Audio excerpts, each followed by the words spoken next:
Israel के ताबड़तोड़ हमलों के बाद घुटनों पर आया हमास। गाजा में बचे सभी बंधकों को रिहा करने के लिए तैयार। हमास के गाजा प्रमुख ने कहा कि इजरायली जेल में बंद फलस्तीनियों के बदले बाकी बचे सभी बंधकों को रिहा करने के लिए हमास तैयार है और इस बारे में जल्द वार्ता करना चाहता है ताकि इस क्षेत्र में युद्ध समाप्त हो सके।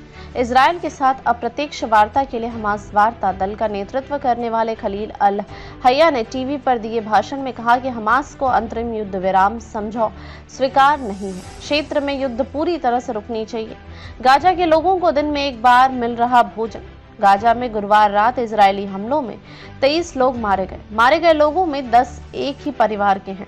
इस बीच संयुक्त राष्ट्र ने गाजा में खाद्य सामग्री, पेयजल और दवाओं की किल्लत से खतरनाक स्थिति की आशंका जताई है। इजरायल ने 18 महीने से युद्धग्रस्त फलस्तीनी क्षेत्र में 6 हफ्तों से आवश्यक वस्तुओं की आपूर्ति रोक रखी है। इसके चलते गाजा की ज्यादातर आबादी को 24 घंटे में एक ही बार भोजन मिल रहा है। बंधकों की रिहाई के लिए हमास पर दबाव बनाने के लिए इजरायल युद्ध विराम खत्म कर मार्च से ही गाजा में भीषण हमले कर रहा है। खान यूनिस शहर में ताजा हमले में एक ही परिवार के 5 बच्चे, 4 महिलाएं और 1 पुरुष मारे गए हैं। ये सभी जलकर मरे हैं, जबकि उत्तरी विभाग में किए हमलों में 13 लोग मारे गए हैं। इजरायली सेना ने कहा है कि वह अपने हमलों में आमजनों को बचाने का हर संभव प्रयास करती है।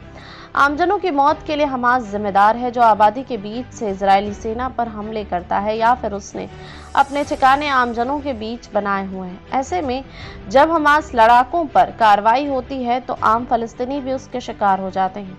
इस बीच लेबनान ने इजरायल पर रॉकेट हमला करने वाले लड़ाकों के एक समूह को लेबनानी सेना ने गिरफ्तार किया है।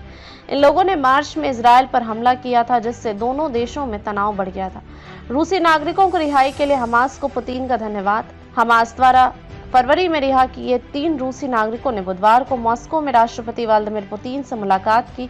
पुतिन ने रूसी नागरिकों की रिहाई के लिए हमास को धन्यवाद दिया है। ये रूसी नागरिक अक्टूबर 2023 में हमास के इजरायली शहरों पर हमले के दौरान अगवा किए गए थे। ये सभी तभी से हमास की कैद में थे। रिहा होने वाले अलेक्जेंडर ट्रूफानोव और उनके परिवार के 2 सदस्य हैं।